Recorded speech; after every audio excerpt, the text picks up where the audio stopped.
हम तो रखते हैं मुसलमानों का दीन,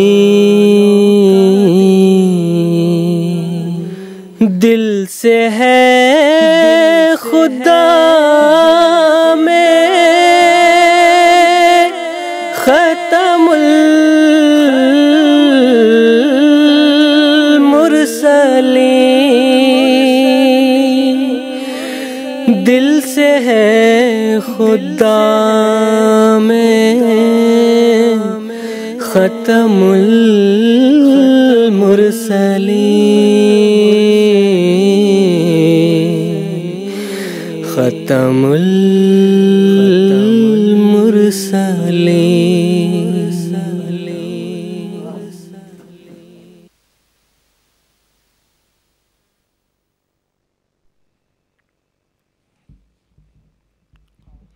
அவுது பில்லாஹி மினஷ்ஷைத்தானிர் ரஜீம். பிஸ்மில்லாஹிர் ரஹ்மானிர் ரஹீம். கணியத்திற்குரிய நேயர்களே, அஸ்ஸலாமு அலைக்கும் வரஹ்மத்துல்லாஹி வபரகாத்துஹு. நேயர்களே, இன்று 15 மார்ச் 2025 சனிக்கிழமையாகும். இந்தியாவில் இப்போது இரவு 10 மணியாகும். ஜிஎம்டி நேரம் மாலை 4:30 மணியாகும். நேயர்களே, இது ராகே குதா நிகழ்ச்சிக்கான நேரமாகும். நேயர்களே, காதியான் தாருல் அமானிலிருந்து 4 எபிசோடுகளை கொண்ட நேரடி கலந்துரையாடல் நிகழ்ச்சிக்கான தொடருடன் உங்களை சந்திக்கின்றோம்.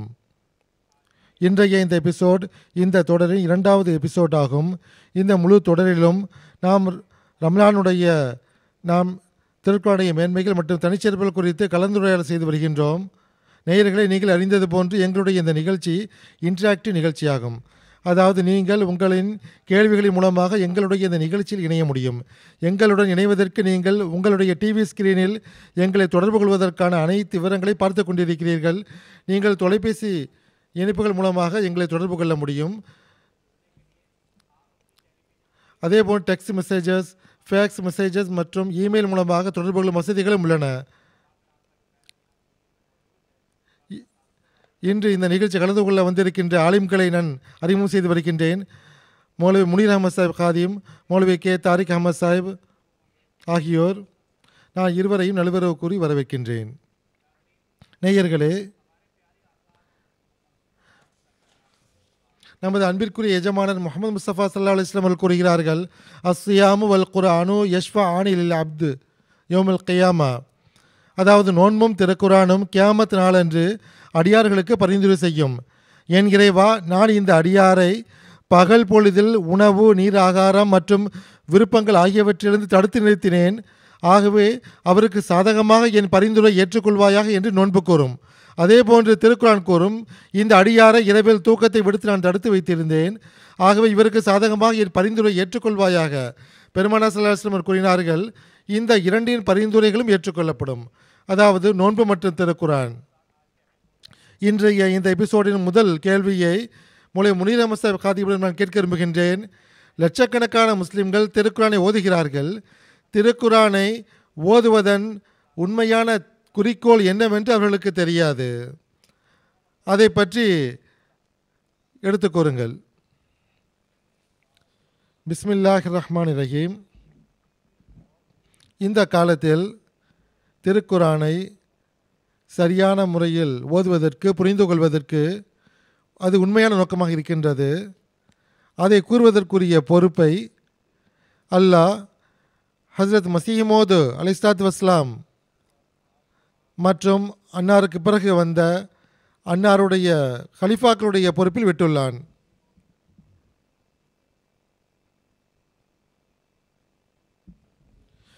ஹஸ்ரத் மஸீஹ் மவ்ஊத் அலைஹிஸ்ஸலாத்து வஸ்ஸலாம் அவருடைய காலத்திற்கு முன்பு முஸ்லிம்கள் திருக்குர்ஆனை மறந்து போய் இருந்தார்கள்.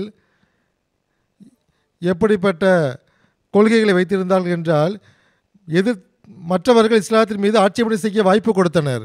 இதை குறித்து பெருமானார் ஸல்லல்லாஹு அலைஹி வஸல்லம் அவர்கள் முன்பே முன்னறிப்பு செய்து விட்டார்கள். மக்களில் ஒரு காலம் வரும், இந்த முன்னறிப்பு மிஷ்காத் கிதாபுல் ஈமானில் வருகிறது. ஒரு காலம் வரும், லா யபுகா மினல் இஸ்லாமி இல்லஸ்முஹு, இஸ்லாத்துடைய பெயர் மட்டுமே எஞ்சி இருக்கும். வலா யபுகா மினல் குர்ஆனி இல்லா ரஸ்முஹு, திருக்குர்ஆனுடைய வெளிப்படையான சொற்கள் மட்டுமே எஞ்சி இருக்கும். மசாஜிதுகும் ஆமீரத்துன் வஹிய கராபும் மினல் ஹுதா. அவர்களின் பள்ளிவாசல்கள், அதாவது வழிகட்டு போன முஸ்லிம்களுடைய பள்ளிவாசல்கள் வெளிப்படையான முறையில் நிரம்பி காணப்படும். ஆனால் நேர்வழியை விட்டு அது காலியாக இருக்கும். நேர்வழியை பொறுத்தவரை அது வெறிச்சோடி இருக்கும். அதற்கான காரணம் என்னவென்றால், பள்ளிவாசல் இருக்கும் ஆனால் நேர்வழி இல்லாமல் இருக்கும். அன்னார் கூறினார்கள், உலமாவும் ஷர்ரும் மன் தஹத்தி அதீமுஸ்ஸமா, வானத்தின் கீழ் எத்தனை படைப்பினங்கள் இருக்கின்றனவோ அந்த அனைத்திலும் அவர்களின் ஆலிம்கள், அந்த காலத்து முஸ்லிம்களுடைய ஆலிம்கள் மிக கெட்ட படைப்பினங்களாக இருப்பார்கள். அவர்களிருந்தே குழப்பங்கள் தோன்றும், அவர்களின் பக்கமே திரும்பி செல்லும். திருக்குரானுடைய போதனையை சரியான முறையில் முஸ்லிம்கள் தெரியாதன் காரணமாக இஸ்லாம் பெயரளவில் எஞ்சியிருப்பது. அதனுடைய அடிப்படை காரணம் இன்றைய காலத்து முஸ்லிம்கள், இன்றைய காலத்து ஆலிம்கள் அகமதியத்தை ஏற்றுக்கொள்ளாத மக்களாக இருந்தாலும் சரி, பொதுமக்களாக இருந்தாலும் சரி, அனைத்து மக்களிடத்திலும் இது வெளிப்படையான விஷயமாக இருக்கின்றது, மறைந்திருக்கவில்லை. அந்த மக்கள் திருக்குரானை வெளிப்படையாக ஒரு சம்பாதிக்கக்கூடிய வழிமுறையாக ஆக்கியிருக்கிறார்கள். திருக்குரானிலிருந்து தாவீஸ் ஓதுவது, ஜின்களை விரட்டுவது, திருக்குரான் இந்த ஆயத்தை ஓதினால் உங்களது நிலை சரியாகிவிடும், இந்த சூறாவை ஓதினால் உங்களது கடன் நீங்கிவிடும், அதாவது மந்திரங்கள் கூறுவது போன்று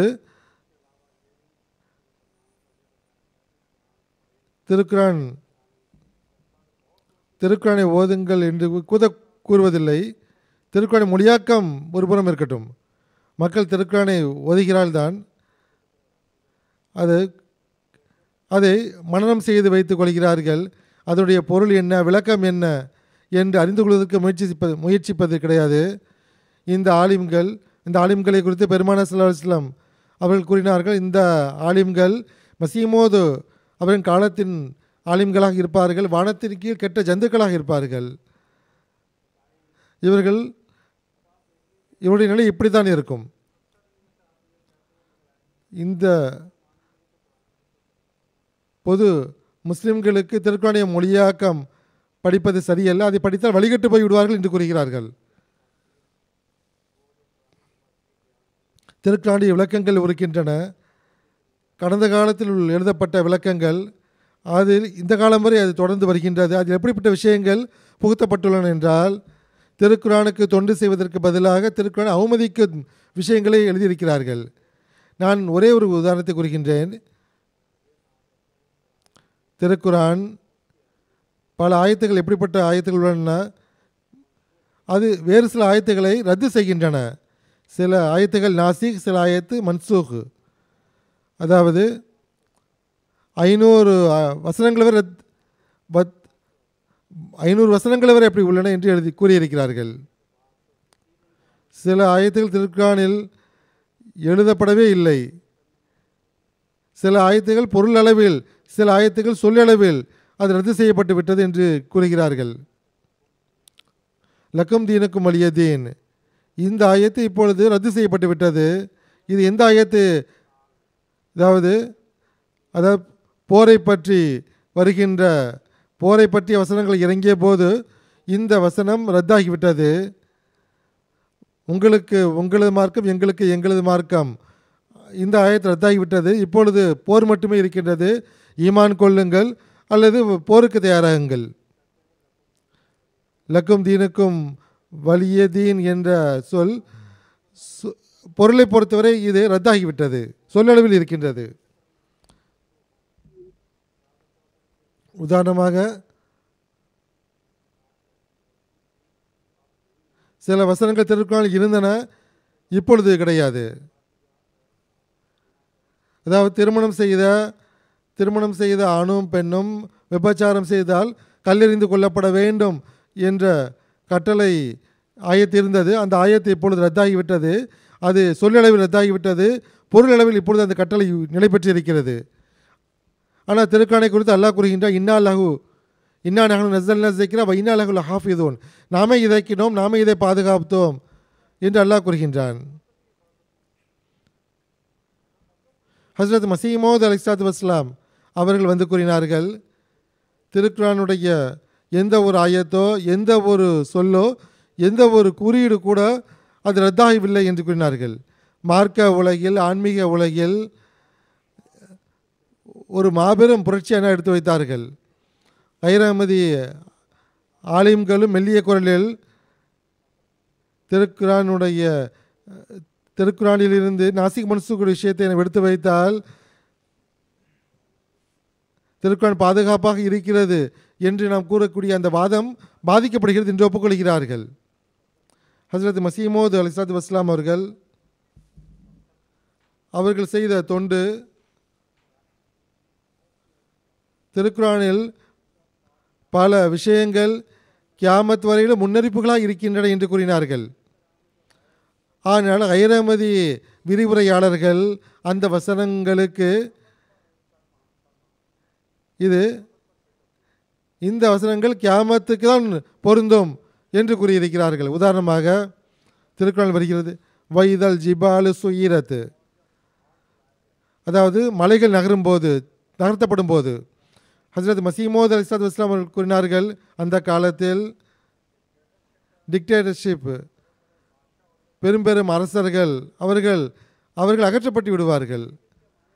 இதற்கு இன்னொரு பொருள் உஸூர் அவர்கள் கூறினார்கள், எப்படிப்பட்ட கருவிகள் கண்டுபிடிக்கப்படுவதும் அங்கு மலைகள் உடைக்கப்பட்டு பாதைகள் அது அமைக்கப்படும். ஹஸ்ரத் மஸீஹ் மவ்ஊத் அலைஹிஸ்ஸலாத்து வஸ்ஸலாமுடைய காலத்தில் இந்த முன்னறிப்புகள் எவ்வாறு நிறைவேறும் என்று பாருங்கள். வைதல் இஷாரு உத்திலத்து, 10 மாதம் கருக்கொண்ட ஒட்டகம் அது கைவிடப்படும். இப்பொழுது நம் காலத்தில் நம்ம பாதைகளில் ஆடு மாடுகள் வீணாக திரிவதை போன்று ஒட்டகங்கள் திரியும். எப்படிப்பட்ட வாகனங்கள் மஸீஹ் மவ்ஊத் அலைஹிஸ்ஸலாத்து வஸ்ஸலாமுடைய காலத்தில் கண்டுபிடிக்கப்படும் என்றால், அது கப்பலாக இருந்தாலும் சரி, ரயிலாக இருந்தாலும் சரி, விமானங்களாக இருந்தாலும் சரி, பிறகு அது ஒட்டகத்தினுடைய இடத்தை பிடித்துக்கொள்ளும். ஒட்டகங்கள் அதில் கொண்டு செல்லப்படும் அந்த வாகனங்களில். அல்லாஹ்வுடைய கட்டளையினால் இதை அல்லாஹ் எடுத்து வைத்தார்கள். வைத சுஹ்ஃபு நுஷிரத், அதாவது நூல்கள் வெளியிடப்படும் ஒரு காலம் வரும். நூல்கள் பிரிண்டிங் ப்ரெஸ்ஸு, சோசியல் மீடியா மூலமாக நூல்கள் பகிரப்படும். இது உலகத்தில் பரவிவிடும். இது திருக்குர்ஆனுக்கு அன்னார் செய்த மாபெரும் தொண்டாகும். இது திருக்குர்ஆனுடைய மாபெரும் உண்மையாகும். அது திருக்குர்ஆனுடைய உண்மை வெளிப்பட்டு கொண்டே செல்கின்றது. இதுவும் ஹஸ்ரத் மஸீஹ் மவ்ஊத் அலைஹிஸ்ஸலாத்து வஸ்ஸலாம் அவர்கள் முன்னறிப்பாக கூறியிருக்கிறார்கள். அசல் விஷயம் என்னவென்றால், திருக்குர்ஆனை கையில் எடுத்து ஜிஹாதை கபீர் செய்யுங்கள், பெரும் ஜிஹாதை மேற்கொள்ளுங்கள். எந்த மக்கள் திருக்குர்ஆனுடைய பொருளை புரிந்து கொள்ளவில்லையோ, அதனுடைய விளக்கத்தை புரிந்து கொள்ளவில்லையே, திருக்குர்ஆனை இயல்புக்கு மாற்றமாக விளக்கத்தை புரிந்தார்களோ, காஃபிர்கள் இருக்கிறார்கள், திருக்குர்ஆனை ஏற்றுக்கொள்ளாதவர்கள். அவர்கள் திருக்குர்ஆனுக்கு இலக்காரத்திற்கு குறியாக்கிறார்கள். ஹஸ்ரத் மஸீஹ் மவ்ஊத் அலைஹிஸ்ஸலாத்து வஸ்ஸலாம் அவர்கள் உண்மையான பொருளை எடுத்து வைத்தார்கள். அன்னார் கூறினார்கள், அசல் விஷயம் என்னவென்றால், திருக்குர்ஆனை ஏற்றுக்கொண்டதன் காரணமாக, அதன் மீது அமல் செய்வதன் காரணமாக, அதை ஓதியதன் காரணமாக அல்லாஹ்வை பற்றிய ஞானம் கிடைத்தது, அல்லாஹ்வை சந்திக்கக்கூடிய வாய்ப்பு கிடைத்தது. அல்லாஹ்வை பற்றி ஞானம் கிடைத்த போது, அல்லாஹ்வை சந்தித்த போது, அதை தவிர வேறு என்ன வேண்டும்? ஹஸ்ரத் மஸீஹ் மவ்ஊத் அலைஹிஸ்ஸலாத்து வஸ்ஸலாம் அவர்கள் இது தொடர்பாக கூறினார்கள், பாருங்கள், ஹதீஸுகளில் என்னுடைய காலகட்டத்தை பற்றி குறிப்பிடப்பட்டுள்ளது. நான் வரும்போது இந்த அனைத்து வேலைகளும் என் மூலமாக நிறைவேறும். திருக்குர்ஆனுடைய தொண்டு. அன்னார் கூறினார்கள், இசாலே அஹ்வாமில் இந்த கூறியிருக்கிறார்கள், ஹதீஸுல் இந்த விஷயம் தெளிவாக எழுதப்பட்டுள்ளது. மஸீஹ் மவ்ஊத் எப்படிப்பட்ட காலத்தில் வருவார் என்றால், திருக்குர்ஆனுடைய ஞானம் பூமியை விட்டு எழுந்துவிடும். இது எப்படிப்பட்ட காலம் என்றால், இதை பற்றி ஹதீஸில் கூறப்பட்டுள்ளது, லவ் கானல் ஈமானு முஅல்லகன் இந்த சுரையா லனா லஹு ரஜுலுன் மின் ஃபாரிஸ். ஈமான் கார்த்திகை நட்சத்திரம் வரை சென்று விட்டாலும் பார்சிய வம்சத்தை சார்ந்தவர் ஒருவர் அதை திரும்ப கொண்டு வருவார். இது பெருமானார் ஸல்லல்லாஹு அலைஹி வஸல்லம் உடைய ஹதீஸாகும். சூரா ஜுமாவுடைய விளக்கத்தில் வாஹரீன மின்ஹும் லம்மா எல்ஹக்கு பிஹும் வஹுல் அசீசுல் ஹக்கீம் என்ற வசனம் தொடர்பாக ஒரு சாபி கேள்வி கேட்டபோது அந்த ஆஹரீன் யார் என்று கேட்டபோது அன்னார் கூறினார்கள், ஈமான் கார்த்திகை நட்சத்திரம் சென்று விடும்போது ஒருவர் வருவார், அவர் ஈமானை திரும்ப கொண்டு வருவார். இமாம் மஹதி மசீமோதாக இருப்பார். இது அந்த காலமாகும். இந்த எளியவன் மீது கஷ்ஃப் மூலமாக இது வெளிப்பட்டது.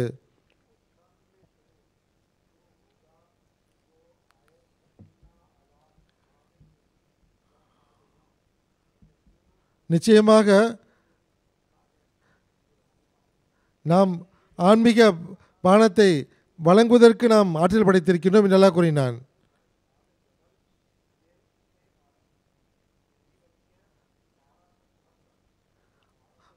ஆயிரத்தி 264 ஆண்டுகள் கழிந்து விடும்போது இமாம் மஹதி மசீமோதுடைய தோற்றம் இருக்கும் என்று அன்னார் கூறினார்கள். இந்த விஷயத்தை கவனமாக பாருங்கள், வேகமாக கடந்து சென்று விடாதீர்கள். இந்த இடத்தை கவனமாக பாருங்கள், வேகமாக கடந்து சென்று விடாதீர்கள். இறைவனிடம் துவா கேளுங்கள், அவன் உங்களது உள்ளத்தை திறக்க வேண்டும் என்று இப்போது நீங்களே புரிந்து கொள்ள முடியும். இந்த ஹதீஸிலிருந்து தெளிவாக தெரிவது என்னவென்றால், இருளும் மூடத்தனமும் உலகில் பரவிவிடும்போது, உலகில் உண்மையான ஈமான் குறைந்து விடும்போது, அதாவது ஈமான் வானத்திற்கு சென்று விடுவதை போன்று ஆகிவிடும்போது, திருக்குரான் கைவிடப்பட்டு விடும்போது, இறைவன் அதை எடுத்துக்கொண்டதை போன்று கைவிடப்பட்டு விடும்போது, பாரசீக வம்சத்திலிருந்து ஒருவர் ஈமானை சுரையாவில் இருந்து மீண்டும் பூமிக்கு கொண்டு வருவார். ஆகவே நிச்சயமாக புரிந்து கொள்ளுங்கள், அந்த இறங்கக்கூடிய இப்னு மரியம் இவர்தான் என்று புரிந்து கொள்ளுங்கள். மசீமோத் அலைஹிஸ்ஸலாம் கூறுகிறார்கள், அது நான் தான், இறைவன் என்னை அனுப்பியிருக்கின்றான். திருக்குரானுடைய மகத்துவத்தை வெளிப்படுத்துவதற்காக, திருக்குரானுடைய மகிமை வெளிப்படுத்துவதற்காக, திருக்குரானுடைய ஓதுவதை தெளிவுபடுத்துவதற்காக. ஹஸ்ரத் மசீமோது அலைஹிஸ்ஸலாத்து வஸ்ஸலாம் அன்னாருடைய கலிஃபாக்களும் 125 ஆண்டு காலமாக குரல் கொடுத்து கொண்டே செல்கிறார்கள். இப்பொழுது இவர்கள் சோம்பேறியாக உட்கார்ந்திருக்கிறார்களோ, இந்த கப்பலில் பயணம் செய்யவில்லையோ, அவர்கள் இந்த நீரூற்றை நோக்கி வர வேண்டும், இந்த இனிப்பான நீரை அருந்த வேண்டும், உலக விஷயங்களில் உலாவி தெரியாமல் மசீமோதுடைய அடைக்கலத்தில் வர வேண்டும், திருக்குரானுடைய உண்மையான ஞானத்தை புரிந்து கொள்ள வேண்டும், பெருமானார் ஸல்லல்லாஹு அலைஹி வஸல்லம் முன்னறிவிப்புக்கேற்ப புரிந்து கொள்ள வேண்டும். அல்லாஹ் அனைவருக்கும் இதற்கு நல்வாய்ப்பு தருவானாக. ஜஸாக்குமுல்லா. என்னது அடுத்த கேள்வியை மௌலவி கே தாரிக் அஹமத் சாஹிபிடம் கேட்கின்றேன்.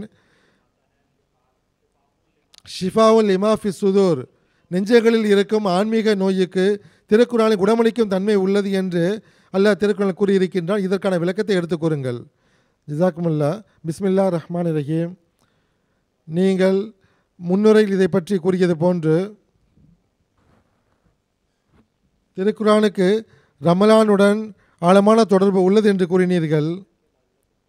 லஅல்லக்கும் தத்தகூன், நீங்கள் ஆன்மீக மற்றும் பௌதீக பலவீனங்கள் தப்பித்திருக்கலாம் என்று நோன்பினுடைய பற்றி அல்லாஹ் கூறுகின்றான். இதுதான் திருக்குரானுடைய நோக்கமும் ஆகும். திருக்குரானை ஓதுவதன் மூலமாக அதனுடைய பொருள் மீது சிந்திப்பதன் காரணமாக அதனுடைய போதனைக்கேற்ப வாழ்வை அமைப்பதன் மூலமாக மனிதன் தமது நெஞ்சங்களில் உள்ளங்களில் இருக்கக்கூடிய தவறுகளிலிருந்து குறைகளிலிருந்து பாதுகாத்து கொள்ளலாம், குணமளிக்கக்கூடியதாக இருக்கின்ற திருக்குரான் உள்ளத்தை மென்மையாக்குகின்றது. மனிதன் திருக்குரானை ஓதும்போது சிந்திக்கும்போது அதற்குள் இறைவனை நேசிக்கக்கூடிய தன்மை இருக்கின்றது, இறைவனுடைய அச்சம் ஏற்படுகின்றது. அதன் மூலமாக அவனது உள்ளம் தூய்மையடைகின்றது. கடுமையான மனிதனுடைய உள்ளமும் கூட மென்மையாகி விடுகின்றது, உருகி விடுகின்றது, அல்லாஹ்வுடைய நேசம் குடிக்கொண்டு விடுகின்றது. இவ்வாறு ஆன்மீக ரீதியாக அல்லாஹ் குணமளிக்கின்றான். மனிதன் எந்த அளவு கீழே வீழ்ச்சி அடைந்தாலும் அவனது இயல்பு எப்பொழுதுமே இயல்பில் உண்மை இருக்கின்றது, உண்மையின் பக்கம் சுட்டி காட்டுகின்றது. பல்வேறு மக்கள் இறைவனை குறித்தும் இல்ஹாம்களை குறித்தும் துவாக்களை குறித்தும் கியாமத்தை குறித்தும் பல்வேறு சந்தேகங்கள் மக்களுடைய உள்ளங்களில் இருக்கின்றது. எந்த மார்க்கம் அது எந்த பொய்யான மார்க்கமாக இருந்தாலும் சரி, எந்த ஒரு மார்க் இஸ்லாத்தை தவிர எந்த மார்க்கமும் இதற்கு சரியான புரிதலை கொடுக்க முடியாது. ஆனால் முழுமையான மார்க்கமாக இருக்கக்கூடிய திருக்குரான் தான், முழுமையான போதனையை கொண்ட இஸ்லாம் தான் இந்த சந்தேகங்களுக்கான திருப்தியை தரக்கூடிய பதிலை கொடுக்கின்றது. இந்த திருப்தியை திருக்குரானுடைய அற்புதம்தான் ஆகும். இந்த திருப்தி திருக்குரானை ஓதும்போது ஆராய்ந்து பார்க்கும்போது ஒவ்வொரு மனிதனுக்கும் பதில் கிடைக்கின்றது. அதன் மூலமாக திருக்குரான் உள்ளங்களில் உள்ள நோய்க்கு குணமளிக்கக்கூடியதாக இருக்கின்றது. இதே போன்று சில மக்கள் கேள்வி கேட்கிறார்கள், சுதூர் என்ற சொல் பயன்படுத்தப்பட்டிருக்கின்றது. சிந்தனைகள் மூளையுடன் தொடர்புடையது, உள்ளத்துடன் சிந்தனைக்கு என்ன தொடர்பு உள்ளது என்று கேட்கிறார்கள். ஹஸ்ரத் மசீமோத் அலைஹிஸ்ஸலாத்து வஸ்ஸலாம் அவர்களும் இதற்கு விளக்கம் கொடுத்திருக்கிறார்கள். முஸ்லிம் ரலியல்லாஹு அன்ஹு அவர்கள், மனிதனது உணவு அதனுடைய தாக்கம் மனிதனது சிந்தனையின் மீது ஒழுக்கங்களின் மீதும் ஏற்படுகின்றது. திருக்குரானில் வசனம் உள்ளது, அவுது பில்லாஹி மினஷ் ஷைத்தானிர் ரஜீம், யா அய்யுஹர் ருசுலு குலு மினத் தய்யிபாத்தி வ அமிலு சாலிஹா. சூரத் முஃமினூனுடைய 52 வசனமாகும். தூதருக்கு இந்த போதனை கொடுக்கப்பட்டுள்ளது. சில தூய்மையான விஷயங்களை உண்ணுங்கள், நற்செயலை செய்யுங்கள். மனிதன் தூய உணவை உண்ணும்போது அதன் மூலமாக அவனது ஒழுக்கங்கள் மீது தாக்கம் ஏற்படுகின்றது, நற்செயலும் செய்ய ஆரம்பிக்கின்றான். ஹுசூர் அவர்கள் கூறினார்கள், உணவுக்கு மனித சிந்தனையுடன் தாக்கம் எப்படி ஏற்படுகிறது என்று பாருங்கள். மனிதன் என்ன உணவு உண்ணுகிறானோ அது இரத்தத்தில் கலக்கின்றது. இரத்தத்துடைய தொடர்பு இதயத்துடன் இருக்கின்றது. திருக்குரான் லிமாஃபி சுதூர் என்று கூறப்பட்டுள்ளது என்றால் அது அற்புதமாகும்.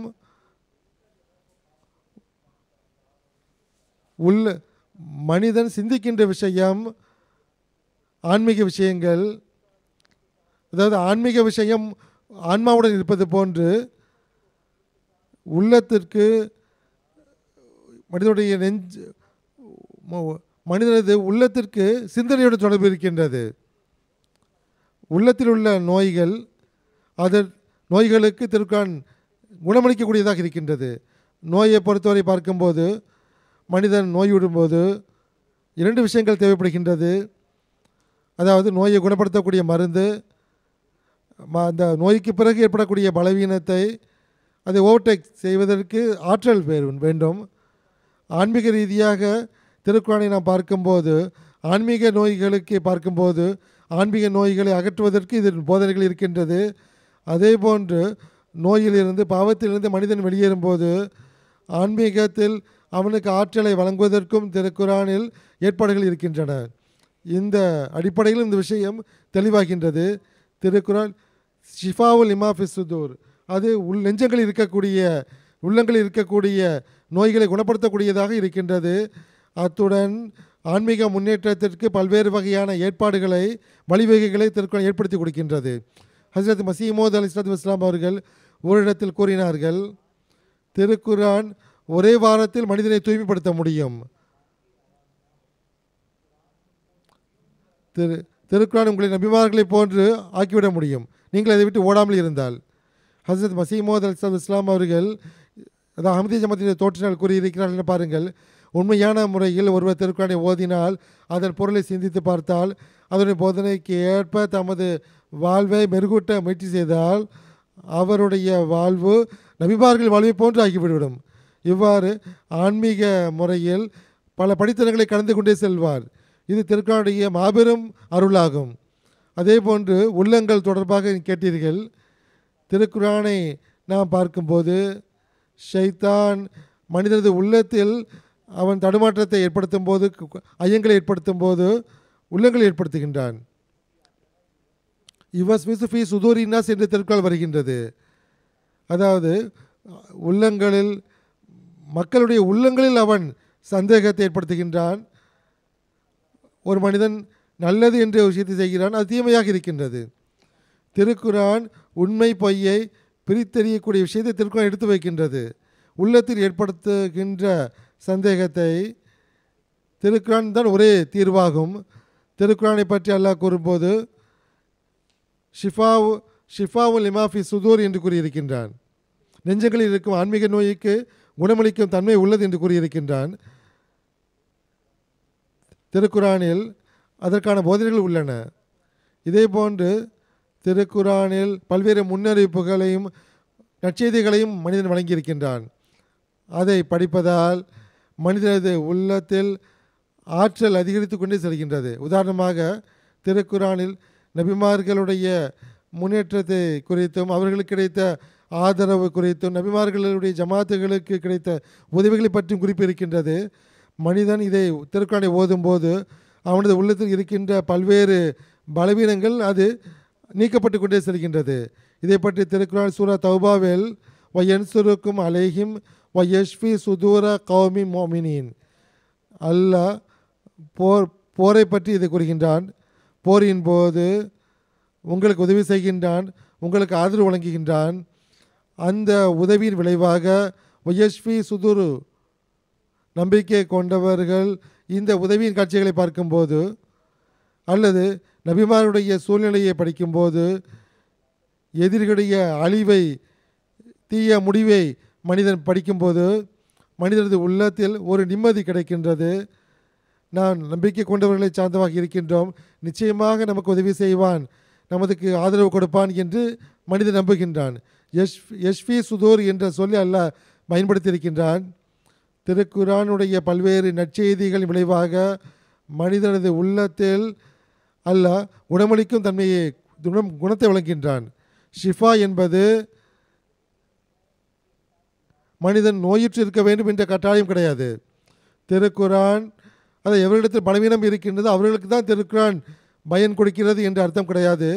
உலக பார்க்கும்போது அதை முன்னெச்சரிக்கை நடவடிக்கையாக பல்வேறு ஊசிகள் பல்வேறு மருந்துகள் இருக்கின்றது. குழந்தைகளுக்கு பல்வேறு விதமான ஊசிகள் முன்னெச்சரிக்கையாக போடப்படுகின்றன. திருக்குரானில் ஷிஃபா என்று அல்லாஹ் கூறியிருக்கிறான் என்றால் அதன் மூலமாக புரிய வேண்டிய விஷயம் என்னவென்றால் பலவீனமான மக்களுக்கு தான் இந்த திருக்குரானுடைய போதனை உள்ளது என்பது கிடையாது.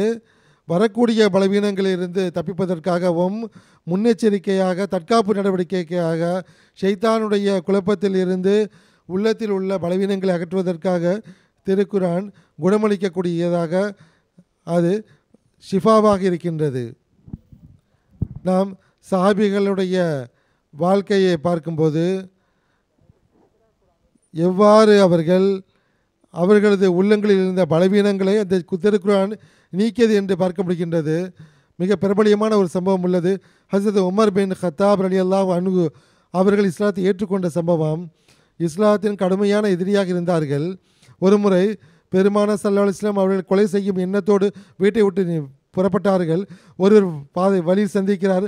முதலில் உமது சகோதரியை பாருங்கள், அவரை இஸ்லாத்தை ஏற்றுக்கொண்டுள்ளாரே என்று கூறிய போது கோபத்துடன் தமது சகோதரி வீட்டுக்கு செல்கிறார்கள். அந்த சம்பவம் மிக விரிவான விஷயமாகும். சூரா தாகாவுடைய வசனங்கள் ஓதப்பட்டு இன்னனி அனல்லாஹு லா இலாஹ இல்லா அனா ஃபஅபுதூனி வஅகிமிஸ் ஸலாத்த லிஸ்ஸிக்ரி என்ற வசனமாகும். இந்த வசனம் ஹஸரத் உமர் ரலியல்லாஹுடைய உள்ளத்தில் எந்த அளவு தாக்கத்தை ஏற்படுத்தியது என்றால் அவர்கள் உள்ளத்தில் உள்ள அந்த பலவீனங்களுக்கு குணமளித்தது என்றால் உடனே இஸ்லாத்தை ஏற்றுக்கொண்டார்கள். திருக்குரானை ஏற்றுக்கொள்வதை விட்டு எந்த விஷயமும் அவர்களை தடுக்க முடியவில்லை. இதுதான் திருக்குரானுடைய தாக்கமாகும். இதே போன்று பெரும் சாபிகள் ஆரம்பத்தில் இஸ்லாத்துடைய எதிரிகளாக இருந்தார்கள். ஹஸரத் காலித் பின் வலீத் ரலியல்லாஹு அன்ஹு, ஹஸரத் இக்ரிமா ரலியல்லாஹு அன்ஹு இவர்கள் தொடர்பாக வரலாற்றிலும் தெரிவது என்னவென்றால் திருக்குரானுடைய வசனங்கள் தான் திருக்குரானுடைய போதனை தான் இவர்கள் உள்ளத்தில் மீது ஆழமான தாக்கத்தை ஏற்படுத்தியது. ஷிர்க் மற்றும் குஃப்ரை விட்டுவிட்டு நேர்வழியின் வழியை பின்பற்றி விட்டார்கள். பெருமானார் ஸல்லல்லாஹு அலைஹி வஸல்லம் கையில் பைய செய்து இஸ்லாத்தை ஏற்றுக்கொண்டார்கள். ஹஸரத் பிலால் ரலியல்லாஹு அன்ஹு அவர்கள் அடிமையாக இருந்தார்கள், அபிசீனிய அடிமையாக இருந்தார்கள். அவர்கள் உள்ளத்தில் ஏற்கனவே தாழ்வு மனப்பான்மை இருந்தது. ஆனால் இன்ன அக்கிரமக்கும் இந்தல்லாஹி அத்தகாக்கும், அதாவது அல்லாஹ்வை பொறுத்தவரை உங்களில் அதிக இறைச்சம் கொண்டவரே கண்ணியத்திற்குரியவர் என்ற வசனம் இறங்கிய போது அவர்களது உள்ளத்திற்கு ஒரு நிம்மதி கிடைத்தது. அவர்கள் சமூகத்தில் அவர்களுக்கு உள்ள கண்ணியத்தை அவர்கள் புரிந்தார்கள். அவர்கள் இஸ்லாத்தின் பெரும் சாபிகள் கருதப்படுகிறார்கள். ஹசரத் துஃபைல் பின் அம்ரு ரலியல்லாஹு அன்ஹு பற்றிய குறிப்பு கிடைக்கின்றது. அவர் கவிஞராக இருந்தார்கள்.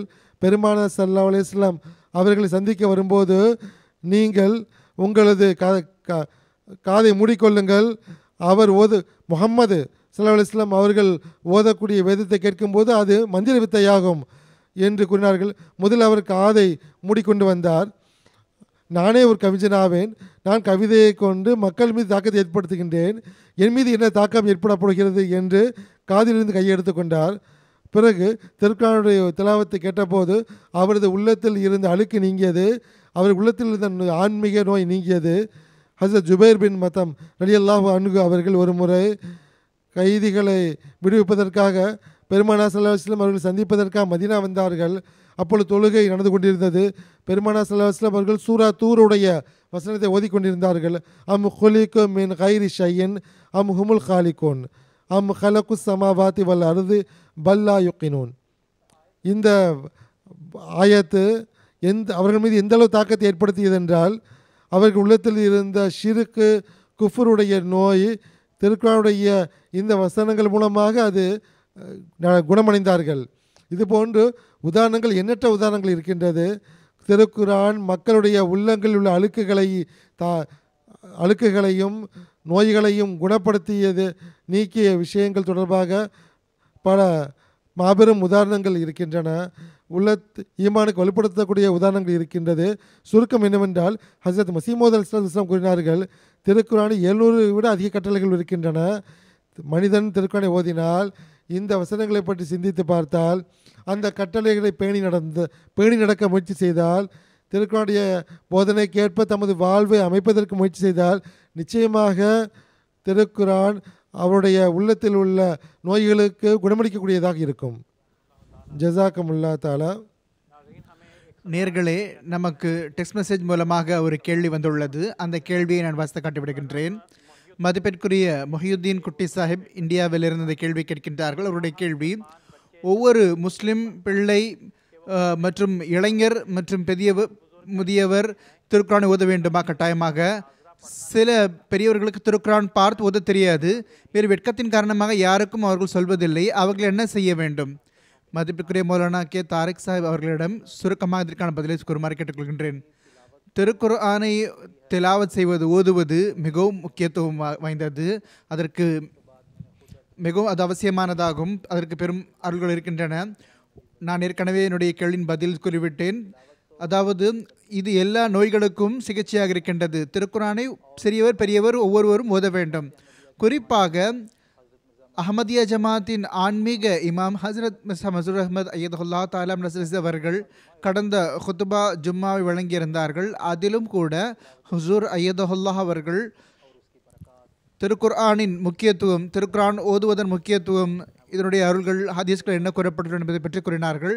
இதிலிருந்து ஹுசூர் அவர்கள் எல்லா விளக்கத்தையும் நமக்கு கூறினார்கள். இதிலிருந்து திருக்குர்ஆன் ஓதுவதற்கு எந்த அளவு முக்கியத்துவம் இருக்கிறது என்பது நமக்கு தெரிய வருகிறது.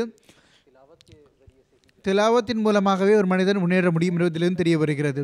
அல்லாஹின் அருளினால் அஹமதியா ஜமாத்தில் இப்படிப்பட்ட மக்கள் இருப்பார்கள் என்று நினைக்கவில்லை.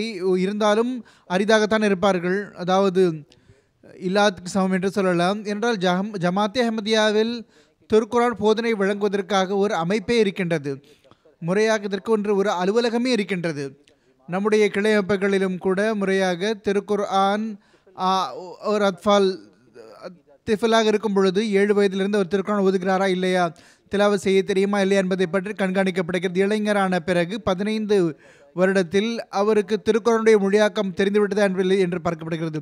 இன்னும் பெரிதாகின பிறகு அவருக்கு திருக்குர்ஆனுடைய விளக்க உரை கற்றுக்கொண்டார் இல்லையா என்று பார்க்கப்படுகிறது. ஆக அஹமதியா ஜமாத்தில் ஒரு அமைப்பு இருக்கின்றது. அதன் மூலமாக சிறு வயதிலிருந்தே மனிதனுக்கு திருக்குர்ஆனை ஓதுவது, அதனுடைய மொழியாக்கம் மற்றும் அதனுடைய விளக்க உரையின் பக்கம் கவனமூட்டப்படுகிறது.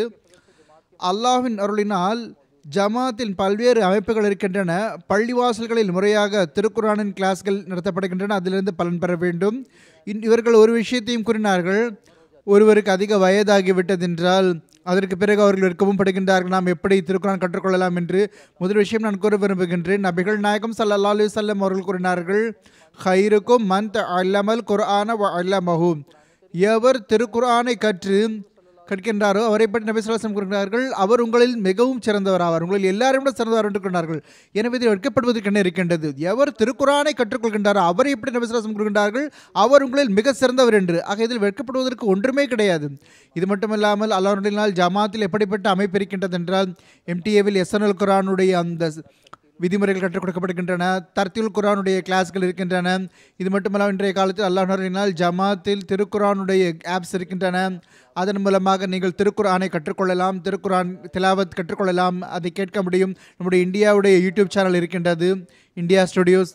அதில் ஹாஃபிஸ் குர்ஆன், திருக்குர்ஆன் மனனம் செய்தவர்கள் மற்றும் காரிமார்கள் திருக்குர்ஆனுடைய திலாவத்தை கற்றுக் கொடுக்கின்றார்கள். இந்த நிகழ்ச்சிகளிலிருந்து ஒரு மனிதன் பலன் பெறலாம், மேலும் திருக்குர்ஆனை ஓதி அதை புரிந்து கொள்ள முடியும். குறிப்பாக நாம் ரமலான் மாதத்தை கடந்து கொண்டிருக்கின்றோம். ரமலானிலோ ஒரு மனிதன் எவ்வளவு நன்மை செய்தாலும் செய்து அதற்கு பல மடங்கு அதிகரித்து அல்லாஹ் நட்குழி வழங்குகின்றான். ஆக எவர்களுக்கு திருக்குர்ஆன் ஓத தெரியாதோ அவர்கள் குறிப்பாக இந்த அருளுக்குரிய மாதத்தில் அவர்கள் பயிற்சி எடுக்க வேண்டிய தேவை இருக்கின்றது, திருக்குர்ஆனை கற்றுக்கொள்ள வேண்டிய தேவை இருக்கின்றது.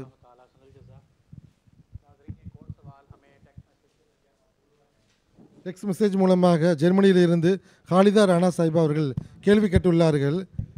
திருக்குர்ஆன் 23 ஆண்டு காலகட்டத்தில் இறங்கியுள்ளது, அதற்கான காரணம் என்ன? இதை பற்றி நான் கூற விரும்புவது என்னவென்றால், முனீர் அஹமத் சாஹிப் காதிப் அவரிடம் இது எங்களுக்கு ஏற்கனவே உள்ள கேள்வியில் இருக்கின்றது.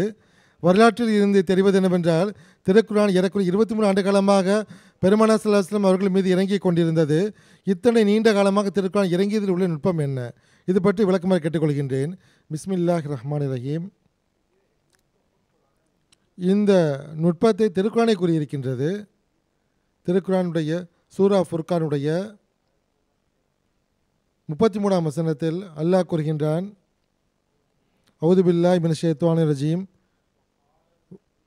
வகாலல் லதீன கஃபரு லவ்லா நுஸில அலைஹிமுல் குர்ஆனு ஜும்லத்தும் வாஹிதத் கதாலிக லினுஸப்பித ஃபுஆதக வரத்தல்நாஹு தர்தீலா. ஹஸ்ரத் மஸீஹ் மவ்ஊத் அலைஹிஸ்ஸலாத்து வஸ்ஸலாம் அவர்கள் இந்த வசனத்திற்கு விளக்கம் அளிக்கும்போது ஹக்கீகத்துல் வஹீயில் கூறுகிறார்கள், காஃபிர் கூறுகிறார்கள், திருக்குர்ஆன் ஒரேடியாக ஏன் இறங்கவில்லை என்று கேட்கிறார்கள்.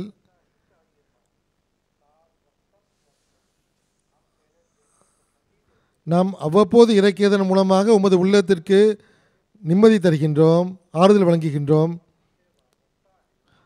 அந்தந்த காலத்திற்கு தேவையான ஞானங்களை இறக்குகின்றோம். அதாவது நேரத்திற்கு முன்பு ஒரு விஷயத்தை புரிவது கஷ்டமாகும். அல்லாஹ் திருக்குர்ஆனை 23 ஆண்டுகளாக இறக்கியுள்ளான். அதன் மூலமாக அதற்குரிய காலகட்டங்களில் உள்ள அடையாளங்கள் வெளிப்பட வேண்டும் என்பதற்காக.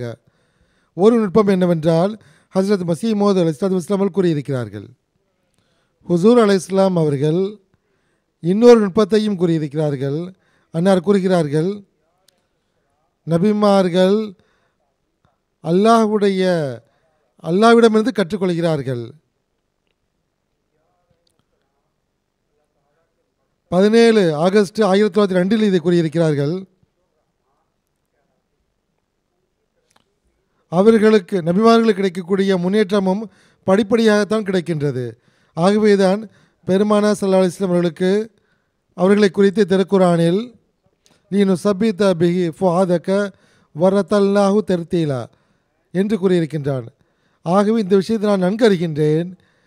நபிமார்களுடைய ஜமாத் எவ்வாறு இருக்கும் என்று எனக்கு நன்கு தெரியும். எப்பொழுது அவர் நியமிக்கப்படுகிறாரோ அந்த நாளிலிருந்து நுபுவத்துடைய கடைசி நாள் வரை பெரும் வித்தியாசம் காணப்படுகின்றது. திருக்குர்ஆனுடைய தோற்றத்தில் திருக்குர்ஆன் இறங்கி ஆரம்பித்த போது 23 ஆண்டுகளாக இறங்கியது. அந்த திருக்குர்ஆன் இறங்கிய காலகட்டத்தில் சஹாபிகளும் தர்பியத் பெற்று வந்தார்கள். பெருமானார் ஸல்லல்லாஹு அலைஹி வஸல்லம் அவர்கள் திருக்குர்ஆன் இறங்கும்போது உடனுக்குடன் அவர்களுக்கு புரிய வைத்தார்கள். சஹாபிகளுக்கு சில சமயங்கள் பெருமானார் ஸல்லல்லாஹு அலைஹி வஸல்லம் அவர்களுக்கு இறங்கக்கூடிய வசனங்கள் அதை இன்னும் புரிய வைப்பதற்கு கனவுகளும் கஷ்வுகளும் இறங்கி காட்டப்பட்டிருக்கின்றன. சில சமயம் ஜிப்ரீல் அலைஹிஸ்ஸலாம் அவர்கள் இறங்கி அவர்கள் புரிய வைத்திருக்கிறார்கள். ஒரு பிரபலமான ஹதீஸ் உள்ளது, ஈமான் இஸ்லாத்தை குறித்து இஸ்லாம் என்றால் என்ன, ஈமான் என்றால் என்ன என்று புரிய வைப்பதற்காக ஜிப்ரீல் அலைஹிஸ்ஸலாம் அவர்கள் பெருமானார் ஸல்லல்லாஹு அலைஹி வஸல்லம் அவர்களும் சாபிகளும் பள்ளிவாசல் இருக்கும்போது ஜிப்ரீல் அலைஹிஸ்ஸலாம் வந்து கேள்வி கேட்டார்கள். ஹுசூர் அவர்கள் பதில் கொடுத்து கொண்டே சென்றார்கள். பதில் கொடுக்கும்போது அவர்கள் இருந்து சென்று விட்டார்கள். நீங்கள் கூறியது அனைத்தும் சரிதான் என்று கூறிவிட்டு சென்று விட்டார்கள். ஜிப்ரீல் அலைஹிஸ்ஸலாம் சென்று விட்ட பிறகு சாபிகளை பார்த்து இவர் யார் என்று தெரியுமா என்று கேட்டபோது அல்லாஹ்வும் அல்லாஹ்வுடைய தூதரும் நன்கு அறிவார்கள் என்று சாபிகள் கூறினார்கள். ஜிப்ரீல் அலைஹிஸ்ஸலாம் அவர்கள் வந்தார்கள், உங்களுக்கு மார்க்கத்தை கற்றுக் கொடுப்பதற்காக வந்தார்கள். திருக்குர்ஆனுடைய வசனம் 23 ஆண்டுகளாக கொஞ்சம் கொஞ்சமாக இறங்கியது என்றால் அல்லாஹ் கொஞ்சம் கொஞ்சமாக படிப்படியாக சாபிகளுக்கும் பெருமானார் ஸல்லல்லாஹு அலைஹி வஸல்லம் புரிய வைத்தான். இது ஒரு காரணமாகும். இன்னொரு நுட்பம் என்னவென்றால், முன்னறிப்புகள் உள்ளன திருக்குர்ஆனில். அந்த முன்னறிப்புகள் பிற்காலத்தில் நிறைவேறின. சில முன்னறிப்புகள் மக்காவில் இறங்கியது, திருக்குர்ஆனில் இது உள்ளது. அந்த முன்னறிப்பு நிறைவேறியது மதீனாவில் உள்ள பெருமானார் ஸல்லல்லாஹு அலைஹி வஸல்லம் மதீனாவுக்கு சென்ற பிறகு அது நிறைவேறியது, வெளிப்பட்டது. நான் உதாரணத்தை கூறுகின்றேன். மக்காவில் இருக்கும்போது,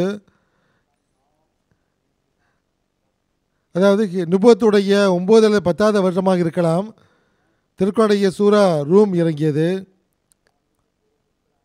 அந்த வசனம் என்னவென்றால் அல்லாஹ் கூறுகின்றான், பிஸ்மில்லாஹிர் ரஹ்மானிர் ரஹீம், அலிஃப் லாம் மீம், குலிபத்திர் ரூம்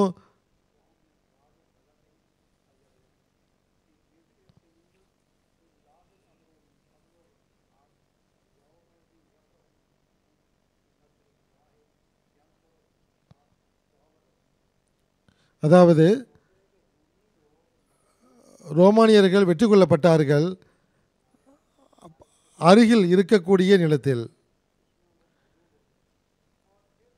பிறகு அவர்கள்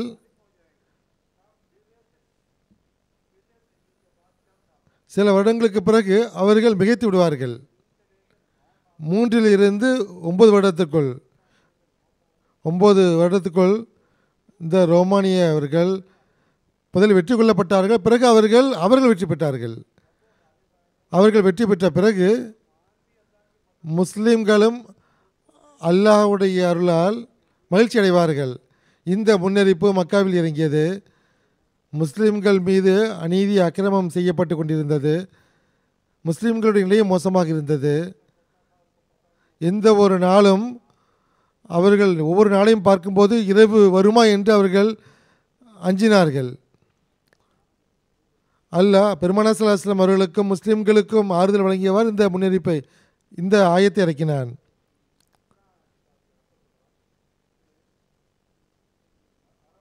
அரேபியாவில்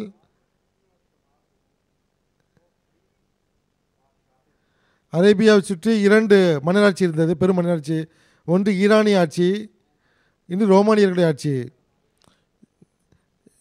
அமெரிக்கா மற்றும் ரஷ்யா என்று இந்த காலத்தை வல்லரசு என்று நாம் கூறுவதை போன்று அந்த காலத்தில் ஈரான் மற்றும் ரோமானிய ஆட்சி இருந்தது. இந்த இரண்டும் தங்களுக்குள் சண்டையிட்டு கொண்டே இருப்பார்கள்.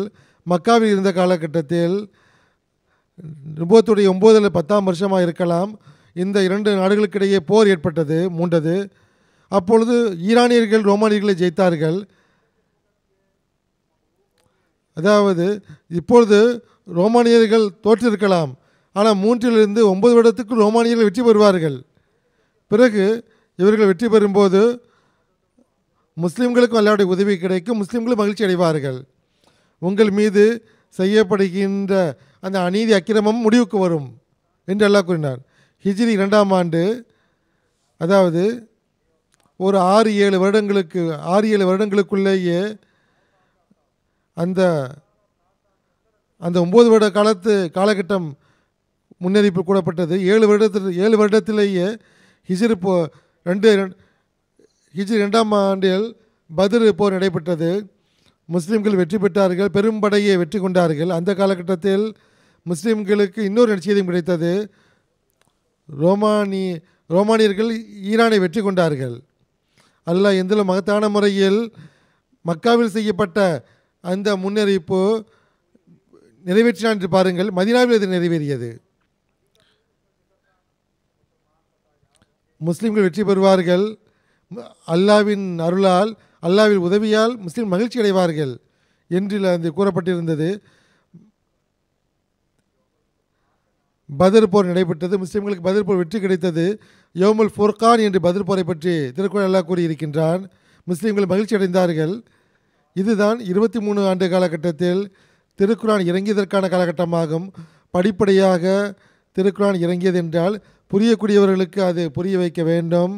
திருக்குரான் கூறப்பட்டுள்ள முன்னறிவிப்புகள் நிறைவேறுவதையும் மக்கள் காண வேண்டும் என்பதற்காக இன்னொரு விஷயத்தை நான் கூற விரும்புகின்றேன். ஹஸ்ரத் மசீமோத் அலைஹிஸ்ஸலாத்து வஸ்ஸலாம் அவர்களுக்கு இறங்கிய இல்ஹாம்கள் பராஹின் அஹ்மதியாவில் இறங்கியது. சில இல்ஹாம்கள் 3 மற்றும் 4ஆம் தொகுதிகளில். அந்த இல்ஹாம்கள் எழுதிய பிறகு, அதாவது 1984க்கு பிறகு 21 ஆண்டுகளுக்கு பிறகு அன்னாரது எண்ணற்ற இல்ஹாம்கள், பராஹின் அஹ்மதியாவில் கூறிய இல்ஹாம்கள் முன்னறிப்புகள் நிறைவேறின. 23 ஆண்டு காலகட்டத்தில் திருக்குறானில் கூறப்பட்டுள்ள பல முன்னறிவிப்புகளும் இல்ஹாம்களும் நிறைவேறி திருக்குறானுடைய உண்மைக்கு சாட்சி பகிர்ந்தது போன்று ஹஸ்ரத் மசீமோத் அலைஹிஸ்ஸலாத்து வஸ்ஸலாம் அவர்களுக்கு இறங்கிய இல்ஹாம்களும் முன்னறிவிப்புகளும் 21 ஆண்டு கால, அதாவது 4ஆம் தொகுதி எழுதி 5ஆம் தொகுதி எழுதும்போது 21 ஆண்டு கால இடைவெளி இருந்தது. அந்த இடைப்பட்ட காலகட்டத்தில் பல முன்னறிவிப்புகள் நிறைவேறியது. ஹஸ்ரத் மசீமோத் அலைஹிஸ்ஸலாம் கூறுகிறார்கள், அதாவது ஒவ்வொரு நொடியும் திருக்குரானை முத்தமிட வேண்டும் உள்ளம் விரும்புகிறது. எனது காபா இதுதான் என்று அன்னார் கூறினார்கள். திருக்குரானை தமது காபா என்று கூறியிருக்கிறார்கள், கிப்லா என்று கூறியிருக்கிறார்கள். இது ரமலான் மாதமாக இருக்கின்றது. ஹஸ்ரத் 5வது கலிஃபத்துல் முஸ்லிமுடைய வழிகாட்டலையும் நாம் கேட்டிருந்தோம். திருக்குரான் இந்த கண்ணியம் கொடுக்க வேண்டும் என்று. திருக்குரானுடைய போதனையை நமது உள்ளத்தில் நாம் ஏற்ற வேண்டும், ஒளியேற்ற வேண்டும் என்று, இந்த அருளுக்குரிய மதத்திலிருந்து பயன்பெற வேண்டும் என்று அன்னார் கூறினார்கள். இது நமக்கு வழிகாட்டியாக ஆக்க வேண்டும்.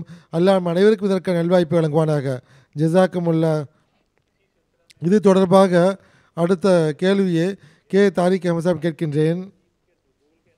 திருக்குரான் இறங்கிய வரிசை முறைக்கும் இப்பொழுது இருக்கக்கூடிய வரிசை முறைக்கும் இடையில் வேறுபாடு காணப்படுகிறது. இதில் அல்லாஹ் என்ன நுட்பத்தை வைத்திருந்தான்? ஜஸாக்குமுல்லா. நேயர்கள் அறிந்தது போன்று திருக்குரான் ரமலான் மாதத்தில் இறங்க ஆரம்பித்தது. பெருமானார் ஸல்லல்லாஹு அலைஹி வஸல்லம் அவர்கள் ஹிரா குகையில் இருந்தபோது திருக்குரானுடைய சில வசனங்கள் அன்னார் மீது இறங்கியது. அதற்கு பிறகு தொடர்ச்சியாக அன்னாரது 23 ஆண்டு காலம், அதாவது 40 வயது திருக்குரான் இறங்க ஆரம்பித்தது. தொடர்ச்சியாக 23 ஆண்டு காலம் வரை அன்னார் மீது திருக்குரான் இறங்கி கொண்டிருந்தது. அறிவிப்புகளை நாம் பார்க்கும்போது ஒவ்வொரு வருடமும் அருளுக்குரிய ரமலான் மாதத்தில் ஜிப்ராயில் அலைஹிஸ்ஸலாம் அவர்கள் வருவார்கள். திருக்குரானுக்கு அதுவரை இறங்கிய திருக்குரான் வசனங்களை ஓத வைப்பார்கள். எந்த வருடத்தில் அன்னாரது வஃபாத்து ஏற்பட்டதோ அந்த வருடத்தில் 2 முறை ஓதி காண்பிக்கப்பட்டது.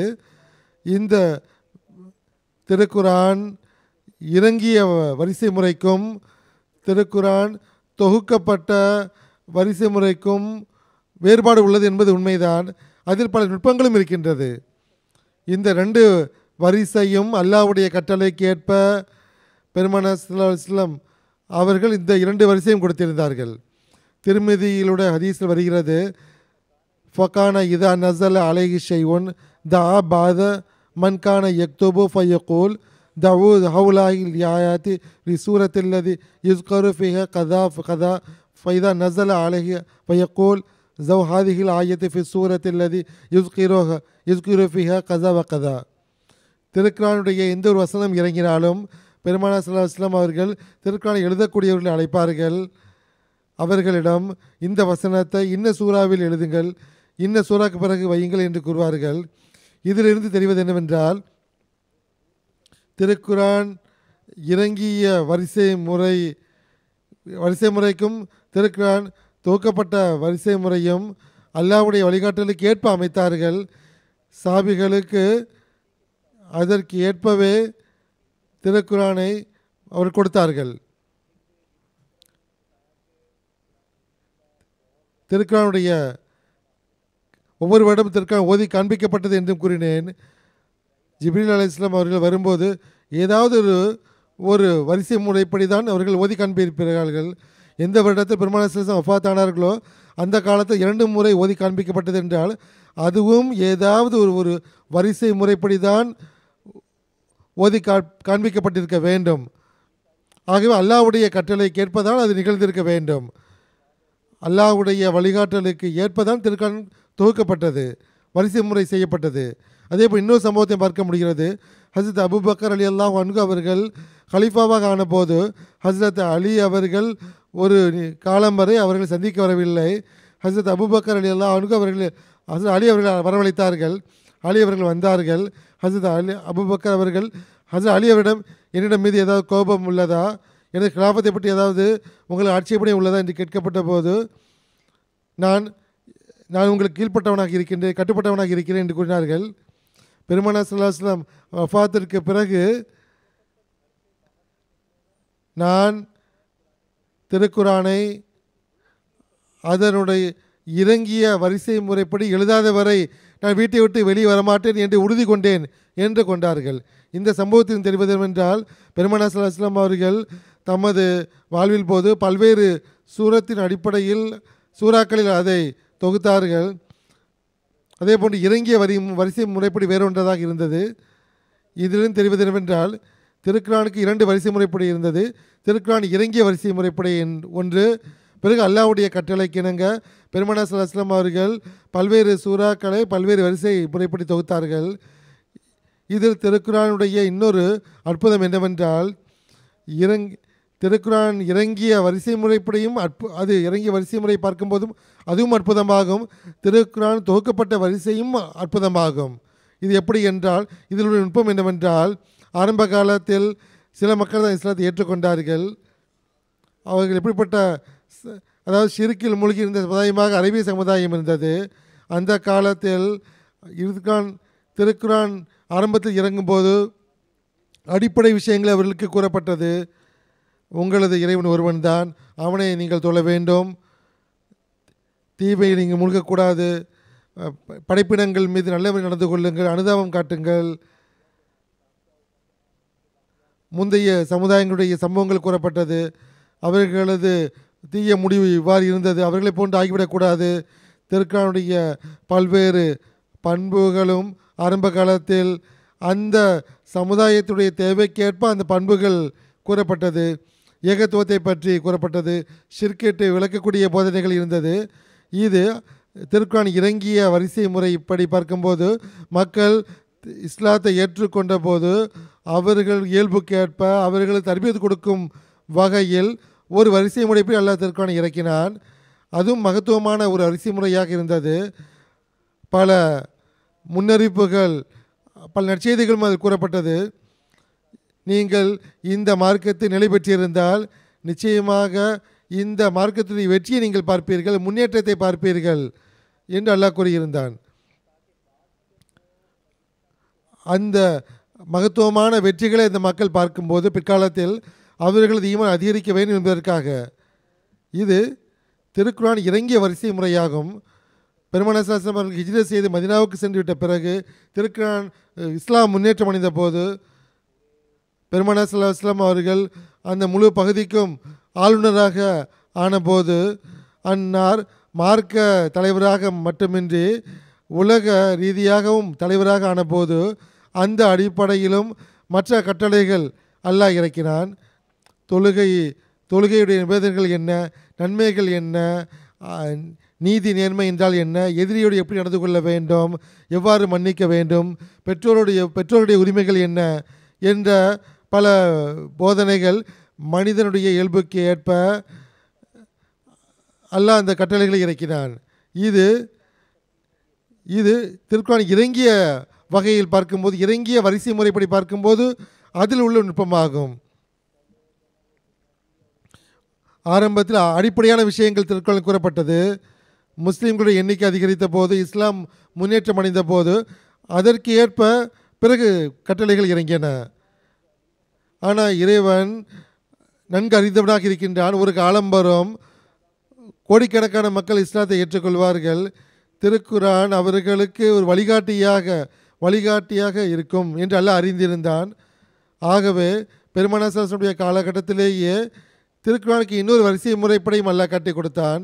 ஒரு பொதுவான, அதாவது நவீன முன்னேற்றம் அடைந்த காலகட்டத்தில் ஒரு மனிதன் திருக்குரானை ஓதும்போது, அதை படிக்கும்போது ஒவ்வொரு சூறாவும் இன்னொரு சூறாவோடு இணைந்திருக்கக்கூடிய அந்த காட்சியை பார்க்க முடியும்.